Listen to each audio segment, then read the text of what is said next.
திமுகவுல அமைச்சர்மார நான் நெருங்கி போகக்கூடியவங்க இருக்கிறாங்க பல பேர். அதுக்கு காரணங்கள் பல இருக்கு. இலங்கை தமிழர்களோட திமுக கலைஞருடைய உறவுகள் இருக்கு. அதற்கூடாக இன்னைக்கு ஈஸி. ஆனா சினிமாக்குள்ள அரசியல் வேணும் அப்படி இருந்தேன். இப்ப இளைய தளபதி விஜய் சிஎம் இங்க கூட்டிக்கு வர முடியாது. நம்ம ஃபியூச்சர்ல எப்பயாவது ஒரு நாளைக்கு வருவார். அவருடைய பிரதிநிதியாக அம்பத்தூரை சேர்ந்த எம்எல்ஏ வரணும்னு ஆசைப்பட்டது. மீடியா நீங்க சொல்லுங்க இதை. ஆனா அவரு ஆசைப்பட்டது, அவரை இன்வைட் பண்ணினது ரோட்ல 4 கார்ல போக்கிட்டீங்கள எங்களையும் வர சொல்லி நாங்க ரோட்டை கிராஸ் பண்ணி கருணாகரன் நண்பர் கருணாகரன் நம்முடைய பணமுடி மணி இவருடைய ஏற்பாட்டுல இவருடைய தம்பி இங்க வந்திருக்கிறார். எங்க இருக்கிறார் தெரியாது. வாங்க வாங்க கருணாகரன். அவருடைய எம்எல்ஏடைய பிஏ அவருக்கு ஒரு ஃப்ரெண்ட். அந்த லிங்க்ல நாங்க ரோட்ல ஹைவேல இடம் மறிச்சு தான் இன்விடேஷன் கொடுத்தோம். அந்த எம்எல்ஏ வர ஆசைப்பட்டது இளைய தளபதி விஜய் சிஎம், சினிமாவிலிருந்து வந்தவர், என்னை தூக்கி வைத்தவர், எனக்கு வாழ்க்கை தந்தவர். 3 மணித்தியால எங்களோட இருப்பாங்களா ஒரு ஸ்டார் எங்களோட ஆடியோ லான்ச்ல ஜில்லா படத்தை ஸ்டாப் பண்ணிட்டு 3 மணித்தியால எப்படி ஸ்டாப் பண்ண முடியும்? ஜில்லா படம் ஷூட்டிங்க 10 நிமிஷம் நாங்க ஸ்டாப் பண்ணாலே கத்திக்கு நிற்பேன் கோவத்துல. அப்படி ஒரு ஏற்பாடு செஞ்சாரு Choudary sir, R B Choudary sir. அதுல இளைய தளபதி விஜய் சிஎம் மாண்புமிகு முதலமைச்சர் எனக்கு ஆடியோ லான்ச் பண்ணி அந்த விஷயம் இலங்கையில வரலாறு காணாத வெற்றியை தான் இன்னைக்கு படம். இளைய தளபதி விஜய் ஆடியோ லான்ச் பண்ணிட்டாருனோட விஜய் ரசிகர்கள் இருந்து இலங்கை சேனல் எல்லாமே வைரல் ஆக்கி அப்ப வர்தா புயல் இங்க தமிழ்நாட்டில் ரிலீஸ் பண்ண முடியாம போயிட்டு ரூம்ல கதவை மூடிட்டு அழுத. இவ்வளவு வாய்ப்பு தந்து இவ்வளவு பெரிய ஸ்டார் மோகன்லால் விஜய் எல்லாம் ஆடியோ லான்ச் பண்ணி எனக்கு சக்சஸ் ஆகலையாது. ஆனால் எனக்கு தந்த வெற்றி ஒரே டைம்ல 3 படத்தை நான் ஷூட் பண்ணக்கூடிய அளவுக்கு வசூல் வந்தது. அந்த அளவுக்கு மாபெரும் வெற்றியாக முடிஞ்சது. டிவிடி மட்டும் 2,12,000 டிவிடி சேல் பண்ணினோம் நாங்களே. 100 ஒரு டிவிடி எவ்வளவு 2 கோடி வசூல் டிவிடியில மட்டும். ஸோ அதை ரீரிலீஸ் பண்ண போறோம். அந்த இளைய தளபதி விஜயினுடைய பிரதிநிதி அம்பத்தூரை சேர்ந்த எம்எல்ஏ கஷ்டப்பட்டு வந்தவர், வாழ்க்கையில் போராடி வந்தவர். இந்த அந்த ஒரு விஷயம்தான் நான் அம்பத்தூர் எம்எல்ஏ இன்வைட் பண்ணுவது காரணம். ஆனால் வராமல் தடுத்து விட்டார்கள். என்ன அதுக்கு தடுத்த அந்த லேடி பொய்யான குற்றச்சாட்டுகளை அம்பத்தூர் எம்எல்ஏக்கு அனுப்பின அந்த குற்றச்சாட்டுகளை எனக்கு என்னுடைய மகனுக்கு வாட்ஸ்அப்ல அனுப்பியிருக்கேன். அது சட்ட ரீதியாக நாங்க அதை இன்னமும் பண்ண போறோம். அது வேற விஷயம். அடுத்தது என்ன லீவா குமார், என்ன குமார் அது அசிங்கப்பட்டுட்டு ஏ குமார், அசிங்கப்பட்டுட்டு ஏ குமார் இப்ப ஜஸ்ட் இப்போ ஒரு 1/2 hour மேல அனுப்பியிருக்கேன் வாட்ஸ்அப்ல. அவ விஐபி ஃபிலிம் டைரக்டர்ல சேர்க்கலங்கிறதுக்காக என்னவெல்லாம் உங்களை பத்தி நான் நெருங்கி பழகிட்டு இவன் இப்படி ஆனவன் இப்படி எல்லாம் தப்பு பண்ணினா பண்ணோட மோஷன் நான் கண்ணால கண்ட சொன்னா நம்புவாங்க யாரும் டக்குன்னு. அதை விசாரிக்கணும் அது. ஸோ அப்படி ஒரு அநியாயம் நடந்து கொண்டிருக்கின்றது. ஸோ இது நாளைக்கு அம்பத்தூர் எம்எல்ஏ தெரிய போகுது. உண்மையை நாங்கள் வழங்கப்படுத்த போறோம். A to Z ஆதாரங்களை சொல்ல போறோம். அட்வொகேட் நாங்கள் போறோம். அப்ப விஜயினுடைய இளைய தளபதி மாண்புமிகு முதலமைச்சருடைய பிரதிநிதி இந்த அந்த ஒரு விஷயம்தான் பக்கத்தில் இருக்கிற எங்க ஆபீஸ்ல இருந்து பக்கத்தில் இருக்கிற அந்த எம்எல்ஏ இங்க வரணும்னு சொல்லி நான் விரும்பினேன். கங்கை அமரன் விரும்பி இருந்தாரு. அவர் எனக்கு திருப்பி சொன்னாரு, அம்பத்தூர் எம்எல்ஏ கூப்பிடுங்க, அவரையும் கூப்பிட்டா நான் சந்தோஷப்படுவேன் அப்படின்னு. அப்ப என்னுடைய பிரிவி தியேட்டரை அவரும் ஓபன் பண்ணட்டும், நான் பின்னால நிக்கிறேன்னு சொன்னாரு. யாரு சொன்னாரு? கங்கை அமரன் சார். எவ்வளவு பெரிய லெஜண்ட். இல்ல அவங்களுக்கு தான் முக்கியம், அவங்களுக்கு கொடுங்க. நான் சொல்லல சார், 2 பேரும் சேர்ந்து கட் பண்ணுங்க.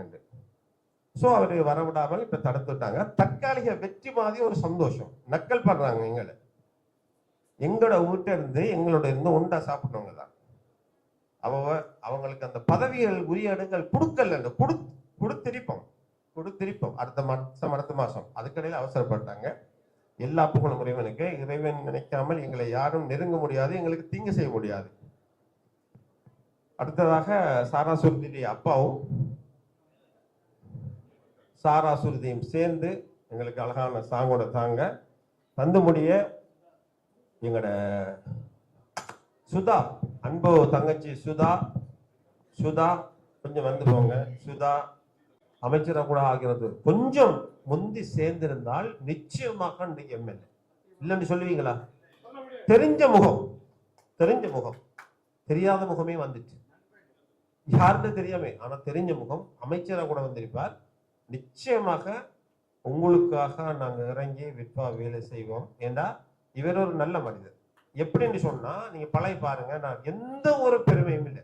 இப்ப கிட்ட ஒரு தரம் நாங்க ரோட்ல மீட் பண்ணக்கலாம், அவரே நிப்பாட்டி கார்ல, நான் ரோட்ல நிக்கிறேன், ஒரு வேலை நிப்பாட்டி நான் நல்லா விசாரிச்சுட்டு போனேன். என்ன சொல்ல வரேன்டா, அந்த கண்டுட்டு போற ஒருத்தர் இல்லை. அவர் ஒரு பல கஷ்டங்களை தாண்டி வந்திருப்பாங்க. ஸோ அவர்களுடைய பண்பு அந்த அடிப்படையிலிருந்து இன்னும் மாறவில்லை. இவர் எக்ஸாம்பிளுக்கு சொல்றேன், இவர் ஒரு எம்எல்ஏ வந்தால் வருவார், நிச்சயமாக சமூக சேவை செய்யக்கூடியவரை நான் என்னுடைய மாம்பழத்தோட ஷூட் ஈஸ்போர்ட்லேயே கண்டேன். எந்த அளவுக்கு கண்ணுன்னு சொன்னா திறமையா செய்யறவங்களை அப்படித்தே பாராட்டினார். இப்ப என்னுடைய மகனுடைய ஒரு ஒரு சீன், முதலாவது சீன் ஆக்டிங், அந்த போலீஸா போறாரு, அதை பார்த்துட்டு என்ன வந்து ரொம்ப டோர்ச்சர் பண்ணிட்டே இருந்தாரு. சார் என்ன சார் நீங்க ஹிஸ்புல்ல மகனை இவரை நீங்க ஹீரோ போட்டிக்கலாமே மாம்பழத்தடிக்கு. நான் சொன்ன மாம்பழத்தடிக்கு ஹீரோக்குரிய பேஸ் இல்லை அவர்கிட்ட, அது மாம்பழத்தடி தோட்டக்காரனா இருக்கணும் அப்படின்னு சொல்லி டப்பிங் பேச வந்தவர் படத்தை பார்த்துட்டு, சார் என்ன சார் இப்படி மிரட்டிட்டீங்க, இவர மகனை போடுங்க சார், மகனை பூஸ்ட் பண்ணுங்க சார் அப்படின்னு சொல்லி. அப்ப என்ன விஷயம் நான் சொல்ல வரேன்டா, உங்களோட மகனை நீங்க பூஸ்ட் பண்ணாம யாரு பண்ணுவாங்கன்னு சொன்னாரு. அப்ப இவருக்கு அது தேவையில்லாத விஷயம். இவர் வந்தாரு, டப்பிங் பேசிட்டாரு, போகலாம். ஆனால் மகனை நீங்க டைரக்டர் நீங்க விட்டுறாதீங்க சார், ரொம்ப அழுத்தி சொன்னாரு டப்பிங் பேச வந்தவர். அந்த மீன் மாம்பழத்திட்ட அந்த இதை பார்த்துட்டு, சீன் எல்லாம் பார்த்துட்டு எனக்கு அது பிடிச்சிருந்துச்சு. எப்படின்னா அவரை என்ன போனா போட்டு நம்ம சலரையே பேசியாச்சு, டப்பிங் பேசியாச்சு, நம்ம போயாச்சு அப்படின்னு இல்லாம அதை வந்து அவர் உள்ளத்துக்குள்ள எடுக்கிறார். அதுதான் அவருடைய இயல்பான குணம். அந்த குணம் என்னுடைய மகனுக்கு மட்டும் இல்லை, உங்களில் ஒருவருடைய மகனை திறமையை கண்டா கூட அவர் அதை கொண்டு செல்ல வேண்டிய எடுத்து கொண்டு போவார்ங்கிறதான் அதனுடைய அடையாளம். அந்த அறிவித்தல் அதுதான். என்னுடைய மகனுக்காக மட்டும் இல்லை, யாருடைய மகனாக இருந்தாலும் திறமை இருந்தாலும் அவர் அப்படித்தான் பேசுவார். ஸோ அந்த விஷயம் உங்களுடைய அடுத்த தேர்தலில் மேடையில் இருந்து நான் பிரச்சாரம் செய்யணும். நீங்க இப்ப பிரச்சாரம் செய்ய வைப்பார்கள்.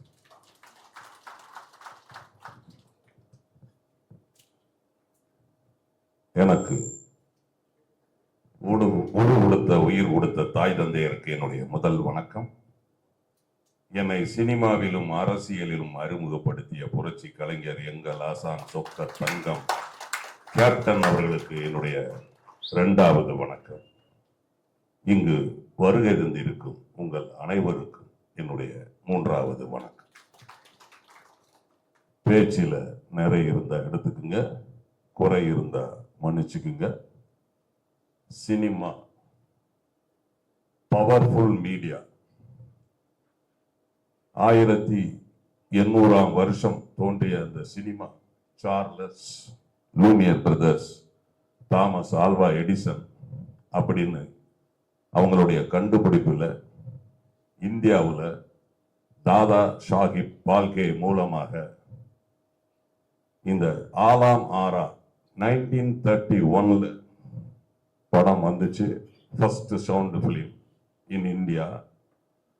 தமிழ்நாட்டில் காளிதாஸ் நடராஜ் முதலியார் அப்படிங்கிறவர் தான் அந்த படத்தை எடுத்தது 1931. இந்த சினிமா எல்லாத்தையுமே சாதிக்கும். அந்த சினிமாவில் நாமெல்லாம் இருக்கிறது கடவுளோட கிஃப்ட். அதாவது சிவனுடைய கடைக்கண் பார்வை கிடைக்கலன்னா சினிமாவில் யாருமே வர முடியாது. அந்த சினிமாவில் நம்ம வந்திருக்கோம்னா அது மிகப்பெரிய விஷயம். ரோட்ல ஒரு கலெக்டர் நடந்து போனா கூட தெரியாது, ஒரு எஸ்பி நடந்து போனா கூட தெரியாது, எவ்வளவு ஹையர் ஆபீசரா இருந்தாலும் தெரியாது. ஆனால் ஒரு சினிமாக்காரர் நடந்து போனார், அவர் இயக்குனராகட்டும், நடிகராகட்டும், இசையமைப்பாளராகட்டும், ஒளிப்பதிவாளராகட்டும், நடந்து போனால் வெளியே தெரியும். அதுதான் மாஸ் மீடியா. அந்த சினிமாவை நம்ம ரசீம் சார் ஒரு அமைப்பை உருவாக்கி, world international Tamil film association விஃபா, அதை உருவாக்கி திரைப்படங்களை உருவாக்கி திறமை உள்ளவர்களை வெளிப்படுத்துறதுங்கிறது சாதாரண விஷயம் கிடையாது. அதை அவர் பண்ணிக்கிட்டு இருக்கிறார். அது மிகப்பெரிய ஒரு விஷயம். எத்தனையோ பேரை உருவாக்க போகிறார். அடிக்கடி சொல்லிட்டு இருந்தாரு. அது வடிவேல் சார் சொல்லுவாரு, கால் வைக்கிற இடம்லாம் கன்னிவடி இருக்கு அப்படின்னு. அதை தாண்டி போயிடணும். அது சினிமாவிலையும் இருக்கும், அரசியலையும் இருக்கும். ஒருத்தருடைய வளர்ச்சி நிச்சயமா இன்னொருத்தருக்கு பிடிக்காது. அது கூட இருக்கிறவனே குழிய தோண்டி புதைப்பான். கூட இருக்கிறவன் தான் நம்மளை விமர்சனம் பண்ணுவான். எங்க தலைவர் கேப்டன் சொல்லுவாரு, அவன் விமர்சனம் பண்ணான்னா இந்த காதுல விங்கிட்டு இந்த காதுல விட்டு நம்மளுடைய வளர்ச்சியை அது தடுக்கும். நீங்க தயவு செய்து சொல்றேன், இனிமேல் அந்த மாதிரி விஷயங்களை உதாசனப்படுத்திட்டு அடுத்த மூவுக்கு நம்ம போயிடணும். அதுக்கு தான் நமக்கு இருக்காங்களே, வழக்கறிஞர்கள் இருக்காங்களே, அவங்க பார்த்துக்குவாங்க. ஏன்னா ஐபிசி 511 இருக்குல்ல, இந்தியன் பீனல் கோடு 511, அது அவங்க ராணி மேடம் இருக்காங்க, சுதாகர் சார் இருக்கிறாங்க, இவங்க இன்னொரு வக்கீல் சார், சார் என்ன பேர் சார், அருள் சார் இருக்கிறாங்க, அவங்க பார்த்துக்குவாங்க. நம்ம வளரும் போது இந்த பிரச்சனைகள் இருக்கத்தான் செய்யும். ஒரு குடும்பத்திலேயே 4 பேர் இருக்கிற இடத்திலேயே பிரச்சனை இருக்க, ஒரு அமைப்பு இங்க இருக்கும்போது அந்த பிரச்சனை இருக்கத்தானே செய்யும். அதெல்லாம் நம்ம தாண்டி போயிடணும். நம்மளுடைய எய்ம், நம்மளுடைய கோல், நம்மளுடைய அச்சீவ்மெண்ட், அதை நோக்கி நம்ம போய்கிட்டே இருக்கணும். இதெல்லாம் நம்ம பெருசா நினைக்க கூடாது. அந்த அமைப்பு அது உண்மையிலே சார் ரொம்ப எனக்கு பிடிக்கும். நம்ம இந்தியாவில் நமக்கு ரொம்ப சகோதரமான நாடு, ஐ மீன் ஸ்டேட் எதுன்னு கேட்டீங்கன்னா கேரளா தான். நான் இந்தியா ஃபுல்லாவே சுத்தி இருக்கிறேன். ரொம்ப அன்பா பாசமா இருப்பாங்க. அதே போல கண்ட்ரியில ரொம்ப பாசமா, நான் நிறைய கண்ட்ரிக்கு போயிருக்கிறேன். ரொம்ப பாசமா இருக்கிறது இலங்கையில் உள்ளவங்க, அதை அடிச்சு சொல்லலாம். இலங்கை தமிழர்கள் அந்த அந்த தொப்புள் கொடி உறவு ரொம்ப பாசமா அட்டாச்மெண்டா இருப்பாங்க. எனக்கு சாரை ஏன் ரொம்ப பிடிக்கும்னா, எங்க தலைவர் நடிச்ச படம் கேப்டன் பிரபாகரன். எங்க கேப்டன் பிரபாகரனுக்கு அந்த கேப்டன் பிரபாகரனை ரொம்ப பிடிக்கும்.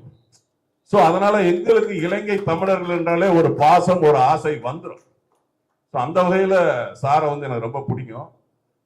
மாம்பழ திருடி படத்துல தான் நான் சாரை ஃபர்ஸ்ட் டைம் மீட் பண்றேன். நம்ம ஆக்டர் விஜய் கணேஷ் சாருடைய வீட்டில் தான், அந்த மாங்காடு தாண்டி குன்றத்தூர் பக்கத்துல ஒரு வீட்டில் தான் நாங்கள் ஒரு 3 நாள் 2 நாள் நினைக்கிறேன், ஐ திங்க் 2 நாளோ 3 நாளோ ஷூட்டிங்ல நான் பார்த்தேன். நான் ஒரு வெல் எக்யூப்டு டைரக்டர் அவர் சார். என்ன தேவையோ, அதாவது நிறைய எடுத்து வேஸ்ட் பண்ணாம என்ன தேவையோ அதை அவர் எடுக்கிறார். ஏன்னா நான் 40 வருஷம் ஆச்சு. I have finished Adyar film institute TFT direction. நான் 88-91 டைரக்ஷன் படித்தேன். டைரக்ஷன்ங்கிறது சாதாரண விஷயம் கிடையாது. அதுக்கு திறமை வேணும், பொறுமை வேணும். என்கிட்ட அந்த திறமையெல்லாம் கிடையாது, அந்த பொறுமையும் கிடையாது. பட் அவர்கிட்ட, ரஜினி சார்ட்ட அந்த திறமை இருக்கு, அந்த பொறுமை இருக்கு. இந்த திறமையும் பொறுமையும் உங்களை உச்சத்தில் கொண்டு போய் நிப்பாட்டும். அதற்கு உங்களுடைய குடும்ப உறுப்பினர்கள் அனைவருமே உங்களுக்கு உறுதுணையா இருப்பாங்க. சோ அந்த அமைப்பு, அந்த கீதம் ஏப்ரல் 20ஆம் தேதி 2025 அதை நீங்க கங்கைமரன் சாரால வெளியிட்டீங்கன்னு படிச்சேன் நான் இப்போதான். சோ சினிமாவுக்கு சென்னையில கோடம்பாக்கம், ஆனா இப்ப ஒரு அம்பத்தூர்ல மாத்திட்டாரு. ஏன்னா நான் 40 வருஷத்துல அந்த கோடம்பாக்கத்தால, அந்த கோடம்பாக்கம் ஆபீஸ்ல இல்ல, அதையும் அவங்க உங்களுக்கு நீங்க என்ன பண்றீங்களோ கன்ஃபார்மா கேரண்டியா நீங்க பண்றது வந்துடும். அது போக அவருக்கும் யோகம் இருந்து உங்களுக்கும் யோகம் இருந்தா நிறைய வரும். அதற்கு உதாரணம் நம்மளுடைய பிரதீப் ரங்கநாதன் சார். 5 கோடி ரூபாய் ஃபர்ஸ்ட் படம், 90 கோடி ரூபாய் வசூலாச்சு. தொடர்ந்து 3 படங்களுமே சூப்பர் டூப்பர் ஹிட். அதுதான் சினிமா. சினிமாவை நீங்க நம்புங்க, சினிமா உங்களை கைவிடாது. இன்னைக்கு அவர் அம்பத்தூர்ல ஒரு பிரிவு தேட்டரை திரு கங்கை அமரன் சார் மூலமாக அதை திறந்திருக்கிறார். அவர் ராசியானவர், கைராசியானவர். ஏன்னா ஒரு காலத்துல இளையராஜா சார், கங்கை அமரன் சார்லாம் இல்லாத படங்களே கிடையாது. அந்த அளவுக்கு ஒரு கொடி கட்டி பிறந்தவங்க இன்னைக்கு சினிமாவில் 50 வருஷம் மேலையாக அவங்க நிலைச்சு நிற்கிறாங்கன்னா அவங்களுடைய உழைப்பு, அவங்களுடைய திறமை. அடுத்ததாக அதை முடிச்சுட்டு அப்படி இங்க வந்தோம். கருவறை காதல். கருவறை அப்படின்னா என்ன தெரியுமா? கருவறை என்னது?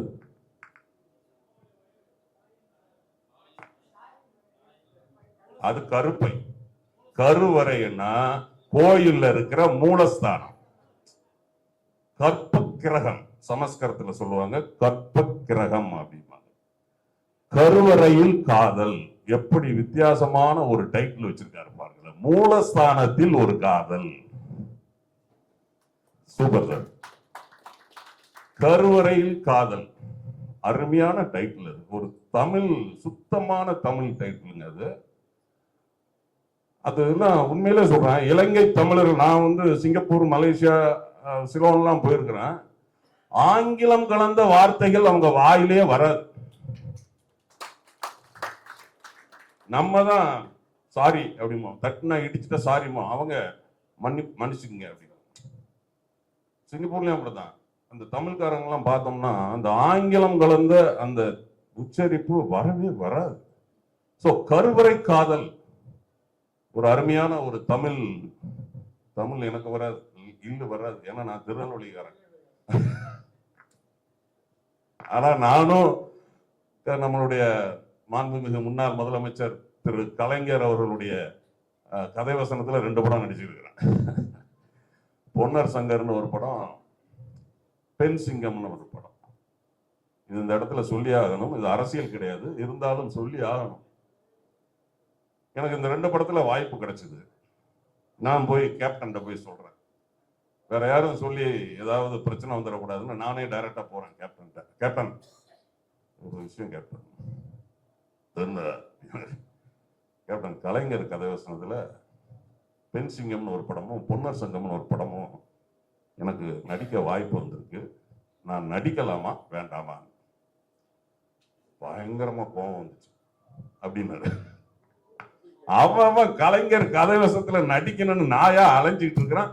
நடிக்கலாமான்னு வந்து கேட்டுட்டு இருக்கிற, இப்படிதான் சொன்னாரு. நடிக்கலாமான்னு வந்து கேட்டு இருக்கிற. நானும் சத்யராஜ் சாரும் சென்னையில பட கம்பெனி ஏறி இறங்கும் போது அவருடைய கதை வசனம் மனோகரா, பராசக்தி இந்த மாதிரி படங்களுடைய வசனத்தை பேசிதான் நாங்க வாய்ப்பு கேட்டோம். நடிக்கலாமா கேட்கிற, போய் நடி அப்படின்னாரு. அரசியல் வேற, சினிமா வேற, போய் நடி அப்படின்னாரு. மாபெரும் ஒரு உத்தமமான தலைவர். நிச்சயமா நான் அவர் மூலமா சினிமாவுக்கு வந்து 40 வருஷம் சினிமாவில் இருக்கிறோங்கிறது சாதாரண விஷயம் கிடையாது. இன்றைக்கு சினிமாவில் உண்மையிலே சொல்றேன், அந்த சினிமாவை நாம் லவ் பண்ணணும். தம்பி பிர்லா போஸை நான் ஃபர்ஸ்ட் எங்க பார்த்தேன்னா, அவருக்கு ஞாபகம் இருக்கோ இல்லையோ, சித்தின்னு ஒரு சீரியல்ல நான் வந்து இன்ஸ்பெக்டர், அவர் எஸ்ஐயா நடிச்சேன். ஆனா தமிழ் சினிமாவில் ஒரு சாபக்கேடு என்ன தெரியுமா? என்ன கேரக்டரை முதல்ல கொடுக்குறோமோ கடைசி வரைக்கும் அந்த கேரக்டர் தான் கொடுப்பானுங்க.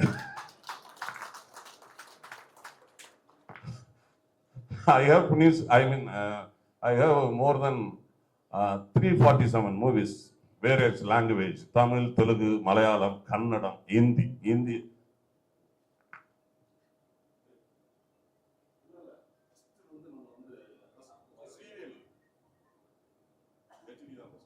அவர் சொல்றாரு சீரியல் இல்ல சினிமா கஜினி அப்படிங்கிறாரு. அப்ப அது யாரு என் கூட நடிச்சது? சாரி, என்னால மன்னிப்பு கேட்க. தமிழ் எனக்கு பிடிக்காத ஒரே வார்த்தை மன்னிப்பு அப்படிம்பாரு. அதாவது டாபிக்கே மாறி எங்கேயோ போயிட்டேன். எதுல போனேன்? ஸ்ட்ரக் ஆகி போச்சு.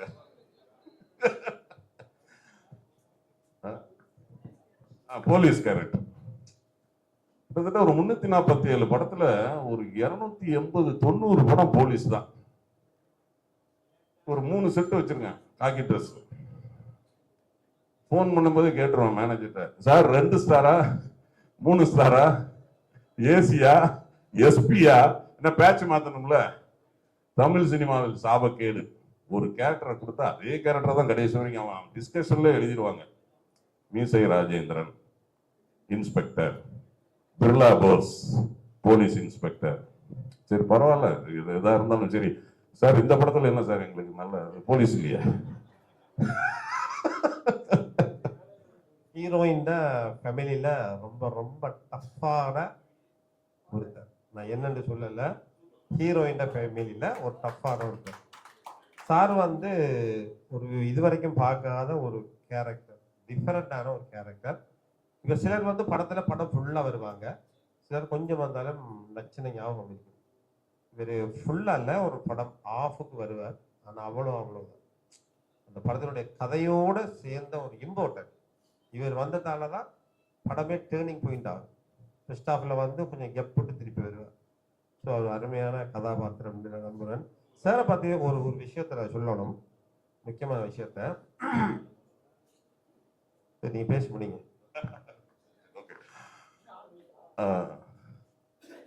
நல்ல ஒரு நல்ல விஷயம் சொல்லிட்டாரு அப்பா. அந்த காக்கி ட்ரெஸ் போடுறதுக்கு வெறுப்பா இருக்கு. பாவம் அந்த போலீஸ்காரங்களாம் டெய்லி அந்த அதுவும் இந்த அடிக்கிற 105 டிகிரி வெயில்ல போட்டுக்கிட்டு, ஐயோ ரொம்ப உண்மையிலே பாவங்க. Sir I love you sir, I love you.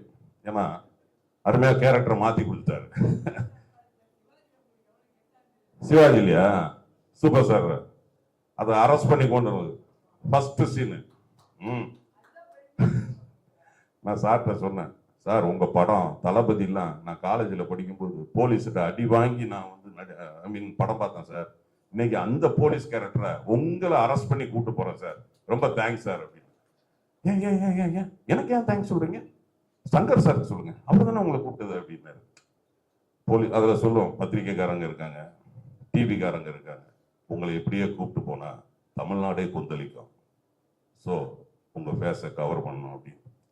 Super star வந்து சூப்பர் மனிதர். தமிழ் சினிமாவில் நான் 40 வருஷம் பார்த்ததுல நல்ல மனிதர்களை விரல் விட்டு எண்ணி விடலாம். அதில் ஃபர்ஸ்ட் புரட்சி கலைஞர் கேப்டன் அவர்கள், இரண்டாவது நம்மளுடைய சூப்பர் ஸ்டார் அவர்கள், மூன்றாவது சூர்யா சார் அவர்கள். சொல்லிட்டு போலாம், ஒரு லிஸ்ட் இருக்கு அதுல. சரியா? சோ அந்த கருவறை காதல் இன்றைக்கு பட துவக்க நாள். ஹீரோ ஹீரோயின், தம்பி பேர் என்ன பேரு? சார்லஸ், சாரதி, நீங்க லின்சி, ரெண்டு பேர். எந்த ஒரு சாரதி? நீங்க கோயம்புத்தூர்ல இருந்த இடம். ஓகே. அது ரெண்டு பேரும் நடின்னு சொன்னோம்னா சார் சொன்னாரு, பிர்லாபூர் சார் சொன்னாரு, நடின்னு சொன்னோன்னா அந்த எந்தவித ஒரு தயக்கமும் இல்லாம, அந்த ஒரு கூச்சமும் இல்லாம, ஒரு வெக்கமும் இல்லாம டக்குன்னு நடிச்சாங்க பாருங்க. சாதாரண விஷயம் கிடையாதுங்க. அது வந்து உண்மையிலே சொல்றேன், பெரிய விஷயம். நாங்களே யோசிப்போம், நம்ம இவ்வளவு படம் நடிச்சாலும் இவ்வளவு பேர் மத்தியில வந்து நட்டின்னு சொன்ன உடனே, என்ன சார் எதுவுமே சொல்லாம நடிக்க சொல்றீங்க அப்படின்னு. பட் ரொம்ப சிறப்பா பண்ணீங்க ரெண்டு பேரும், சூப்பர், நல்லா பண்ணீங்க. பர்டிகுலரா சாரதி வேற லெவல்ல பண்ணீங்க. தப்பா நினைச்சுக்காங்கம்மா, நீங்க இன்னும் தப்பா நினைச்சுக்காங்க. அவருக்கு 100 மார்க் கொடுத்தேன்னா உங்களுக்கு நான் 80 மார்க் தான் கொடுப்பேன். அது காரணம் நான் உங்களுக்கு தனியா சொல்றேன், புரியுதா? ஏன்னா அது பாடி லாங்குவேஜ், மாடுலேஷன், அது அந்த அம்மாவுக்கு நிறைய இருக்கு. அதான் நான் தனியா சொல்றேன். Dialogue delivery, modulation, body language நிறைய இருக்கு. அந்த நடிப்புங்கிறது சாதாரண விஷயம் கிடையாது. நீங்க நிறைய கண்ணாடி முன்னாடி நடிச்சு பார்க்கணும். பழைய வசனங்கள்லாம், பழைய ஹீரோயின் பேசுனதெல்லாம் நடிச்சு பாருங்க. இந்த தம்பி ரொம்ப சிறப்பா பண்ணீங்க. எதுவும் ஆக்டிங் கோர்ஸ் போனீங்களா? அப்படியா? படம் பார்த்து கத்துக்கிட்டீங்க, சீனை உள்ள வாங்கிட்டீங்க. பட் இவங்க சீனை கொஞ்சம் உள்ள வாங்கல, தப்பா நினைச்சுக்காங்க, சாரி. இருந்தாலும் அவங்க கையில போயிடுச்சு. எப்போ அனுப்புனீங்க? டயலாக் எப்போ கொடுத்தீங்க? 1 ஹவருக்கு முன்னாடி கொடுத்தீங்கல்ல. எங்களுக்கு மட்டும் ஸ்பாட்ல கொடுத்துட்டு உடனே பேசுன்னு சொல்றீங்க. எங்களுக்கு மட்டும் ஸ்பாட்ல 3 பக்கம் டயலாக கொடுத்து பேசுங்க, பார்த்தீங்களா? ஸோ சாரி மேடம், நான் நீங்க இம்ப்ரோவைஸ் பண்ணணும். 80 மார்க், அவர் 100 சூப்பர். அதே மாதிரி பாப்பா வேற லெவல். தம்பி இங்க வாங்க, அவர் எங்க கட்சி, சாரி என்னுடைய முன்னாள் கட்சி, அவர் கேப்டனுடைய கட்சி பொறுப்புல இருக்கீங்களா? இப்ப இல்ல. தம்பி அருமையா பாடினாரு இளையராஜா சார் வாய்ஸ்ல. பாப்பா சாரா நீ வேற லெவல்மா. அந்த உடம்புக்கும் அந்த குரலுக்கும் உண்மையில வேற லெவல். பார்க்கும்போது என்ன இந்த உடம்புல இருந்து இந்த குரல் வருதா? வேற லெவல். உண்மையிலே சொல்றேன், உங்களுக்கு பிரைட் ஃபியூச்சர் இருக்கு. சாரை கட்டியா பிடிச்சிக்கிங்க. அவர் சொல்றாரு மாசத்துக்கு ஒரு படம் எடுக்கிறேங்கிறாரு. 12 மாசத்துக்கு 12 படம், 6 படம் விப்டாலையும் 6 படம் 3 ப்ரொடக்ஷன்லயும் எடுக்கிறேன்னு சொல்றாரு. கட்டியா பிடிச்சிக்கிங்க. 12 படத்துலயும் 12 பாட்டோ 24 பாட்டோ அதை நீங்க கேட்டு வாங்கிக்கிங்க. சரி, வேற யாரையும் நான் விட்டுட்டேனா? பேசுறதுல சொல்றதுல விட்டுட்டேனா? விட்டு இருந்தா